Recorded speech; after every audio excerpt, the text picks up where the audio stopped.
That's so funny. I was like, she just got in here. Yeah, it's great though. You know, you get out of college, man, they're all in your business.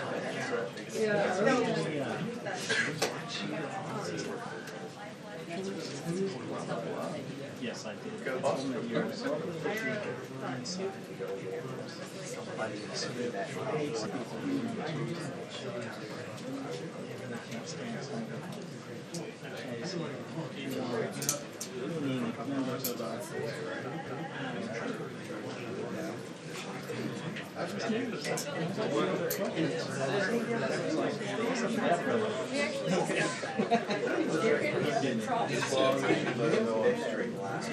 Oh yeah, you're a good cat. Oh yeah.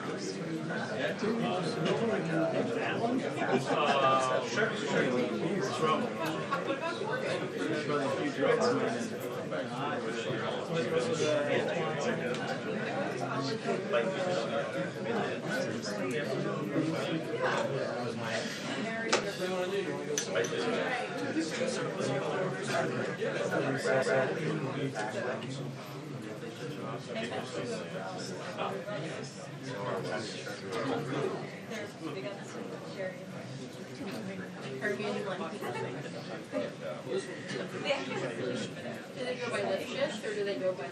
They go by alarm, but I made them explain. They explained it wasn't for branding purposes. It was that Jerry says Jerry says that he was in the army branch and his like colonel like always like that was needed. Came back and was like, all right, no, that's it, we're changing it. He and Ralph changed it, and then Lenny Gordon letting go. It was a great fit.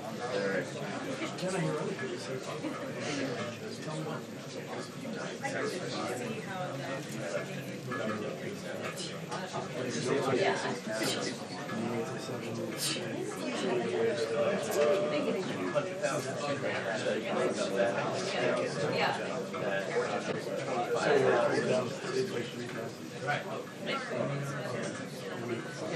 how also, I always thought it was about but it's they like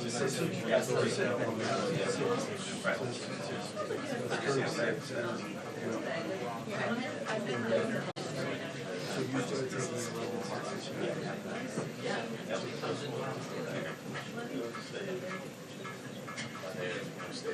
this from a few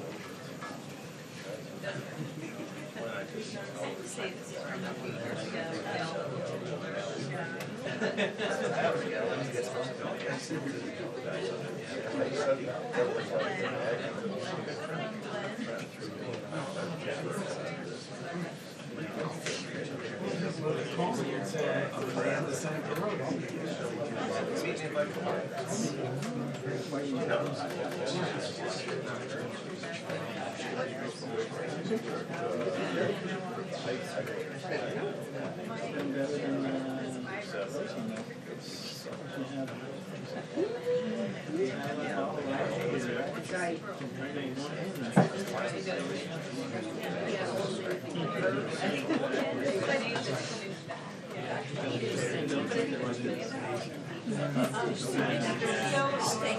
ago.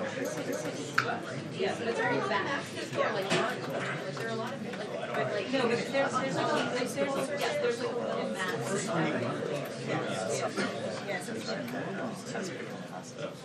Shifting stuff for big.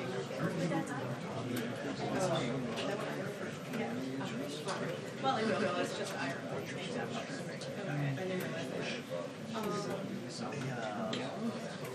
Farmers markets.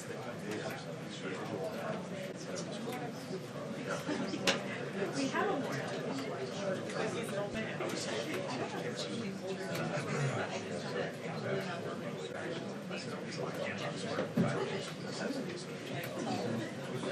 Like, yeah. It's not bad.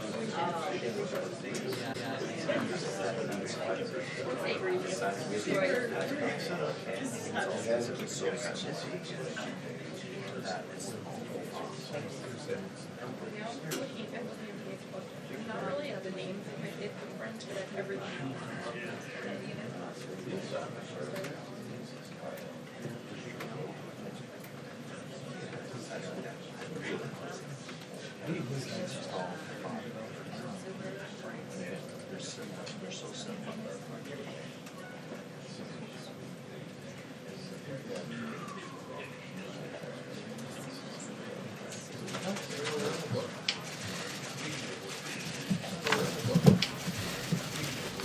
Good afternoon. Good afternoon. Happy New Year. It's great to be back with all of you. Start by wishing everybody a Happy New Year, but you guys kind of stole my thunder a little bit on that. The President would like to start by congratulating two great teams from two great states, both in the heart of Trump country. We look forward to a fantastic national championship between Georgia and Alabama next week. And we know for certain that a lot of American workers are starting and having a very happy new year thanks to the wage increases and bonuses they got as a result of the president's tax cut bill. Companies are doing exactly what the president said they would, increasing investment and raising wages, and the workers are the big beneficiaries. We will be talking a lot more about that in the coming days. With the new year, we also have a renewed appreciation for the freedoms we enjoy here in the United States. Unfortunately, millions of people around the world are not so fortunate. In recent days, we have watched widespread protests erupt in many Iranian cities. Years of mismanagement, corruption, and foreign adventurism have eroded the Iranian people's trust in their leaders. The Iranian regime spends its people's wealth on spreading militancy and terror abroad rather than ensuring prosperity at home. Prices for everyday staples and fuel are rising, while the Revolutionary Guard spend the nation's wealth on foreign militant groups and enrich themselves in the process. The Iranian people are angry at the rising tide of corruption in their daily lives. The people are tired of paying the price for their violent and corrupt rulers. As a result, we are now seeing an organic, popular uprising organized by brave Iranian citizens on the largest scale since 2009. But the international community cannot sit silent as it did then. The United States supports the Iranian people, and we call on the regime to respect its citizens' basic right to peacefully express their desire for change. America longs for the day when Iranians will take their rightful place alongside the free people of the world. As the President said in October, we stand in total solidarity with the Iranian regime's longest-suffering victims, its own people. The citizens of Iran have paid a heavy price for the violence and extremism of their leaders, and the Iranian people long to reclaim their country's proud history, its culture, its civilization, and its cooperation with its neighbors. On an even more somber note, we are sad to have to announce that a brave American service member died in Afghanistan, and we are going through the notification process, and DoD will provide updates on that situation as available. And our thoughts and prayers are with that individual's family and friends. With that, I will take your questions. Major. The Iranian protest, does that create an opening or renew the president's desire to reimpose sanctions as part of the Iran nuclear deal? And I have a follow-up on Pakistan. Look, we certainly keep our options open in terms of sanctions, in terms of signing a waiver later in January. The president hasn't made a final decision on that. He's going to keep all of his options on the table in that regard. Has the Iranian protest changed the calculations about that? Meaning created a situation in which the president, who was already inclined to be moving in that direction, would move more rapidly in that direction to send a signal not just to the Iranian regime but to the world? Not necessarily. I mean, I think the president's been very clear what his position is in support of the Iranian people, and in terms of what decision he'll make on that waiver. He hasn't made a final one yet, but he's going to keep every option on the table with regard to that. And on Pakistan, what precipitated the president's tweet about threatening to withhold future U.S. aid?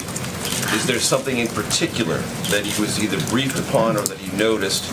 Because it's not necessarily a secret that there's been a long-running dispute between the United States government and Pakistan about how cooperative Pakistan has been in counterterrorism measures and other issues? Look, the president outlined a new strategy for Afghanistan and South Asia earlier this past year in August, and at that time he laid out and said that Pakistan is not fulfilling its obligations. The president is simply following through on a commitment that he made, because this is a president who does what he says he's going to do. We know that Pakistan can do more to fight terrorism, and we want them to step up and do that. Celia, Happy New Year. What did the president mean when he said the deep state Justice Department? And does this administration believe that the deep state is a real thing, that there is this shadow government out there actively plotting to sabotage him? Look, the president finds some of those actions very disturbing, and he thinks that we need to make sure if there is an issue that it's looked at. But if there was anything beyond that, I would refer you to the Department of Justice that would look into it. Does he believe the entire Justice Department and its more than 100,000 employees are part of this deep state? Obviously, he doesn't believe the entire Justice Department is part of that. You know, one of the things that the president has done is appoint Christopher Wray at the FBI, because he wants to change the culture of that agency, and he thinks he's the right person to do that. Steve? What does the president see as the end game in Iran? Would he like to see regime change? I think the ultimate end game would be that the citizens and the people of Iran are actually given basic human rights, and he'd certainly like to see them stop being a state sponsor of terror. I think that's something the whole world would like to see. Follow up, is there a risk of, by encouraging these demonstrators, that there could be a backlash against them from the Iranian government? No, and I think one of the big things, and I think even Hillary Clinton outlined this when she said that the Obama administration was too restrained of the 2009 protests, and said that won't happen again. And for once, she's right, and we agree with her, because President Trump's not going to sit by silently like President Obama did, and he certainly supports the Iranian people and wants to make that clear. Matthew? Thanks, Sarah. Another question on one of this morning's tweets. Is the president requesting that the Department of Justice investigate Huma Abedin? And how did he reach his conclusion that she should be in jail, given that she hasn't been indicted or convicted of any crime? Look, obviously, the facts of that case are very disturbing, and I think the president wants to make clear that he doesn't feel that anyone should be above the law. In terms of any investigation, that would be something the Department of Justice would need to decide, and I would refer you to them on whether or not they move forward. Jordan? Thanks, Sarah. Was the president disappointed that Senator Hatch decided not to seek re-election, and is he committed to campaign for whoever the Republican nominee would be in 2018?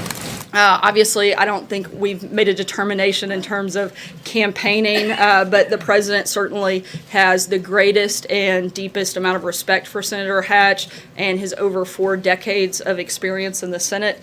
He's particularly thankful for the senator's leadership and massive effort that he played and the role that he played in getting the tax cut and reform package passed.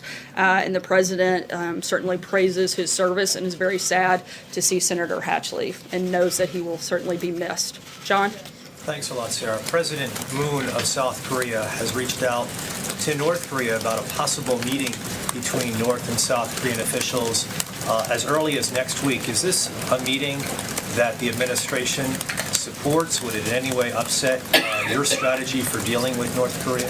Look, our policy on North Korea hasn't changed at all. The United States is committed and will still continue to put maximum pressure on North Korea to change and make sure that it denuclearizes the peninsula. Our goals are the same, and we share that with South Korea, but our policy and our process has not changed in this. Trey? Would such a meeting be helpful, Sarah? Sorry, go ahead, John. I'll come back to you. Would such a meeting be helpful, though, in terms of diffusing the situation that exists now in the region? Again, our policy hasn't changed, and we've been very clear about the fact of what our priority is, and that's a denuclearized peninsula, and there's nothing new to update on that front. Trey? On Iran, the president tweeted over the past weekend that the U.S. is watching very closely for human rights violations. What actions are being considered by the Trump administration should these violations occur? Look, we'll keep you posted on any actions that we plan to take, and we're keeping a lot of options on the table at this time. And if I can follow up on Steve's question about regime change, there are protesters who are calling for regime change in the country. Does the Trump administration support regime change in Iran? We support them giving basic rights to the people of Iran, and we support them stopping being a state sponsor of terror, and we want to see those actions take place. Francesca. Thank you, Sarah. Today, Nikki Haley, the U.S. ambassador to the UN, said that the aid cut for Pakistan was not tied to the United Nations vote on Jerusalem. But what is happening to the countries that did not vote with the United States? Both Ambassador Haley and President Trump made threats against those countries. And I also wanted to ask you about what the president's schedule is today for the rest of the week and what he's been up to lately. We know that he had a lunch today. We know that he had his intelligence briefing, and clearly we saw him tweeting. What else is on the president's agenda? That's a lot of questions from a lot of different angles. I'm going to try to make sure I cover them all. First, in terms of Pakistan, as I said, our goal is that we know that they can do more to stop terrorism, and we want them to do that. That seems pretty simple. In terms of specific actions, I think you'll see some more details come out on that in the next 24 to 48 hours, and we'll be sure to keep you guys updated on that front. In terms of the president's schedule, he's had a number of meetings today. We'll keep you guys posted on that. He met with the vice president, secretary of labor, and a number of staff members talking about goals and priorities as we move into the new year, and we're excited about having as a successful 2018 as we did 2017. Ashley. Sarah, this morning the president tweeted that Hispanics and DACA activists will soon be falling in love with him and Republicans. So what protections is the president, if any, prepared to provide to Dreamers, and would any protections for Dreamers have to be tied to a tangible physical wall at the border? Look, the president wants to have responsible immigration reform. He said before that he would like to include a DACA resolution in that process, and we hope to be able to work with members of Congress to get that done, and that's certainly a big priority for the administration in 2018. Any specifics? We've laid out what our principles on immigration reform look like, and that would need to be part of any package that includes DACA. Sure. There are folks on Capitol Hill that are under the impression that the White House is going to provide another document, a smaller list, more narrow list of policy proposals it's looking for in exchange for protections for Dreamers. So they're expecting some other kind of document. Is that coming, and is that something they're going to talk about tomorrow? We'll certainly keep you posted if it does. Right now, we're still focused on helping achieve those principles that we laid out at the end of last year, and we want to continue to work with Congress to get those done. Steve, Can I ask sure. one last quick question? There are a couple people... I'm in a good mood today, and we haven't been here a long time. So. There are at least a couple of folks that were nominated last year that did not get confirmed by the Senate. Will the White House renominate them, or are you looking for other people? I don't have any personal announcements on that front, but we'll keep you posted. Stephen. I want to go back to North Korea for just a second. The president, in one of his tweets this morning, said that sanctions and other pressures are having a big impact on North Korea. But we learned this afternoon that Kim Jong-un is apparently making preparations for another missile launch, either this week or next. There was the rhetoric over the weekend about a nuclear button on his desk. Can you point out how these pressures are having a big impact, as the president says? And I know a lot of people want to know, if we stay on the current course of maximum pressure, are we moving further from war or closer to the brink? The focus here is to continue, like you said, to apply maximum pressure on North Korea, and we want all of the other countries. This is not just a United States threat, this is a global threat, which is why we're calling on everybody to step up and do more, and we're going to continue working with a lot of different leaders in other countries to help do that, and we're going to keep all of our options on the table. As we have said time and time again, our policy on that front hasn't changed. Mike? Just to follow up on that point, if the policy is denuclearization and Kim won't talk to the U.S. about that, how can it be good news, as the president suggested in his tweet, that North Korea wants to talk to South Korea about the Olympics? How can it, I'm sorry, what was the last one? It may be good news that North Korea wants to talk to South Korea about the Olympics. Look, in what scenario is that good news for the White House? Look, our alliance and friendship with South Korea remains stronger than it ever has been, and we're in close contact with those people about a unified response. We're going to continue to work with South Korea to put maximum pressure on North Korea and work towards the ultimate shared goal that we both have. Kristen? Sarah, thank you. Just a follow-up. Does the United States support North Korean athletes' participation in the Olympics? We haven't made a final determination on that front. How many days is it something that could? I don't know if there's a ultimately set lead the US to timeline pull that out? we're gonna do that in the next like 24 hours, but we'll certainly keep you All right, posted. let me try to drill down on the president's tweet about Iran earlier today. I know you've been asked a version of this question, but just to be very specific, the president said it's time for change in Iran. Did he mean in leadership or in policy or both? I think the biggest thing is the change would be that the people of Iran have basic human rights, which their government is frankly not allowing them to have at this time, and certainly in large part stop being a state sponsor of terrorism. I mean, I think those are the changes we're looking for. If they want to do that through current leadership, if that's possible, okay, but those are our priorities, is making sure that those principles are met. Does the president think it's possible with the current leadership? I haven't asked him that direct question. Kevin? Happy New Year, Sarah. Happy New Year. Let me ask you about some agenda items, and then I'll follow up with a question about the budget. Infrastructure, welfare reform, border security, which of these is the primary focus in the early stages of 2018, or is this a buckshot approach and you're simply going to go for them all and see which one you can stick the landing on first? Look, the president was elected because of his ambitious agenda and his desire to get a lot of things done. We're going to focus on that. The things that you listed are certainly going to be big priorities for us in 2018. A lot of the meetings that the president has this week with leadership will help determine what the best strategy is on each of those individual areas, but those are certainly welfare reform, infrastructure, responsible immigration reform, and healthcare will all be top priorities for the administration this year. Speaking of the meetings, both tomorrow and even coming up this weekend, for the American people who might be wondering, so what happens in a meeting like this, can you sort of lay out what the expectation might be from the president's point of view? I think it would be to talk about, again, the strategy of the best way to accomplish maximum success in all of those areas that we've outlined. Obviously, the budget is first and foremost one of the biggest priorities right now, and certainly the big priority in the immediate term. The president wants a 2-year budget deal that provides realistic budget caps and provides certainty for our national security. That's our biggest and number one priority, and that'll be the focus front and center of the conversations that are taking place this week. And then beyond that, it will be talking about those 4 other priorities that I outlined and what the strategy to get maximum success on those would look like. Jill? Thanks, Sarah. I wanted to circle back to the Orrin Hatch retirement decision. The president and Mitt Romney have obviously traded some very harsh words against one another. Would the president be open, though, to supporting Mitt Romney if he decides to run? I haven't had that conversation with him, and I think I would be prohibited from weighing in too far right now, given Hatch Act, on who we might or might not support in that race. And then I just wanted to follow up from the questions about the president's Pakistan tweet, just to be perfectly clear. So there was no particular incident, nothing the public doesn't know about that prompted that tweet yesterday? Look, this is something that the president has been following and has talked about, again, back during August when he laid out his Afghanistan and South Asia strategy.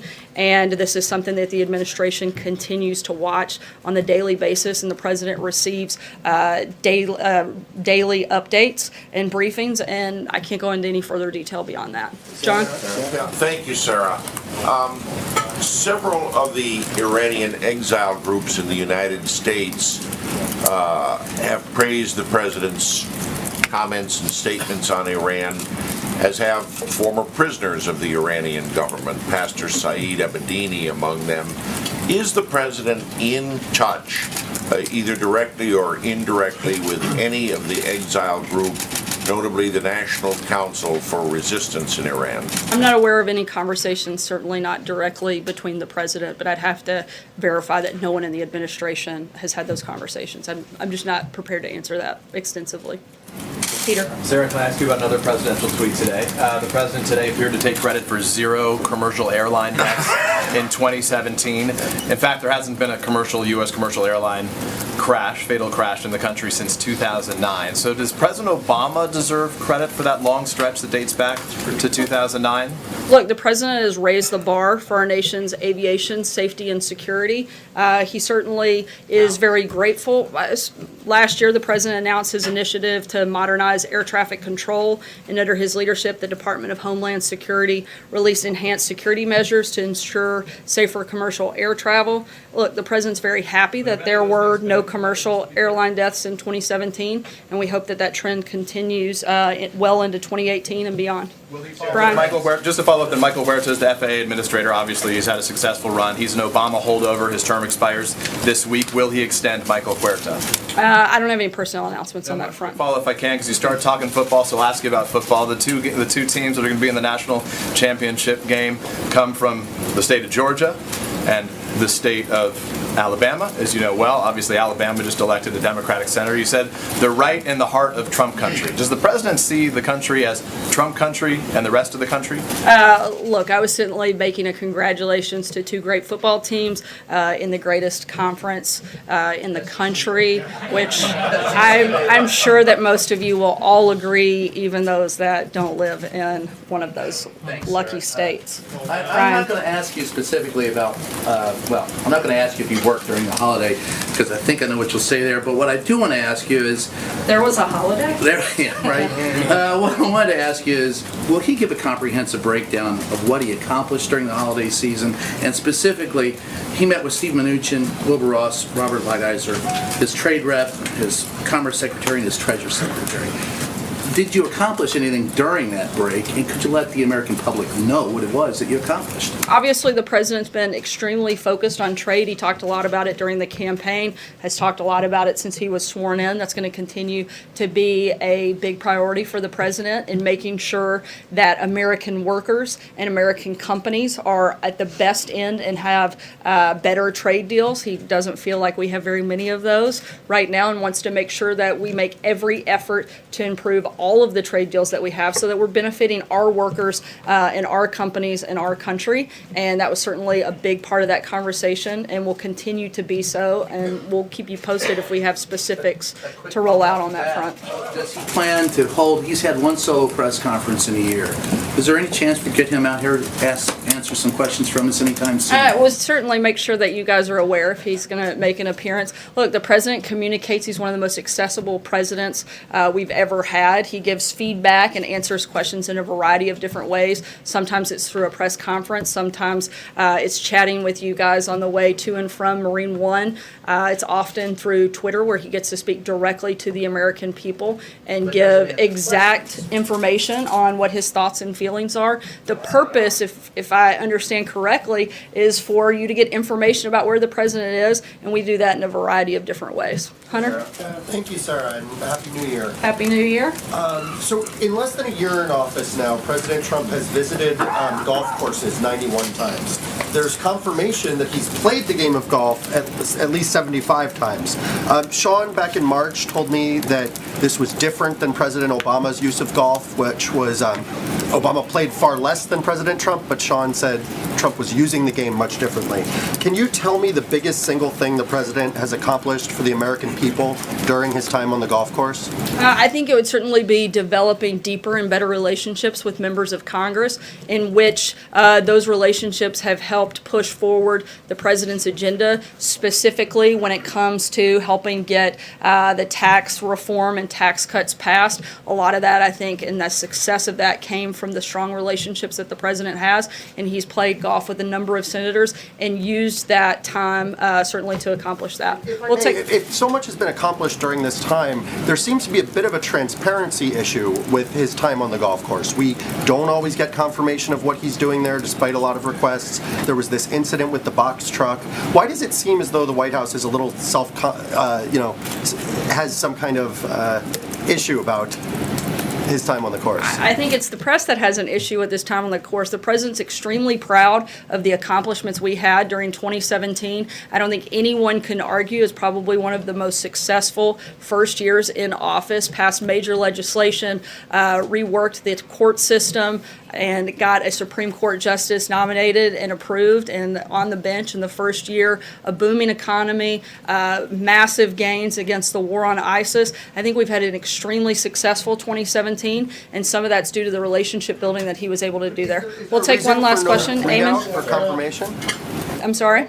Is there a reason for no readout or confirmation when he's having these meetings on the We 4th? provide information when it's pertinent to the day, and we'll continue to do that. Eamon, go ahead. Thank you, Sarah. Earlier, the president tweeted about tax reform, saying companies are giving big bonuses to their workers because of the tax cut bill. Really great. Will the employees of the president's own companies be getting bonuses as a result of the tax cut bill this year? That's a question you have to ask the Trump Organization. The president isn't involved in that, and that's something I would refer you to them. Does the president feel that companies that can afford to pay bonuses this year as a result of the tax bill should do that for their workers? I'm sorry, I missed the first part of your Does the question. president feel that companies that can afford to pay bonuses should pay bonuses to their workers this year? I think he certainly hopes that companies will either give bonuses to their employees or somehow reinvest and bring business back into this country. That was one of the big purposes and goals of the tax cut bill, which we've certainly seen play out over the last couple of weeks, and expect to see a lot more good news come from that. Thanks so much, guys.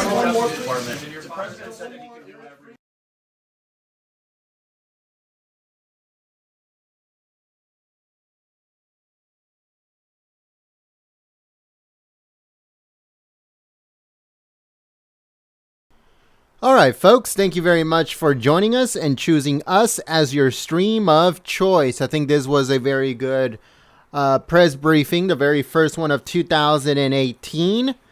I hope you have quite a few of them because they're always good with Sarah Sanders.